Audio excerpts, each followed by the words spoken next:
Не будем терять время и перейдем к делу.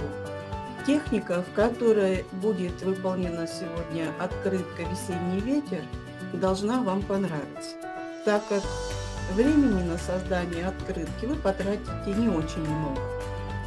А открытка получится интересная, да еще и анимированная.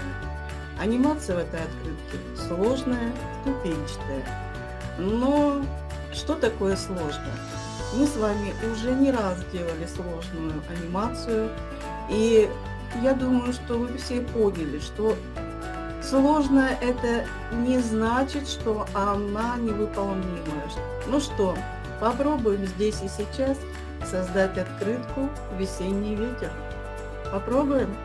Мастерская МИАМ в очередной раз открывает свои двери для вас. Уже творить хочется, Татьяна.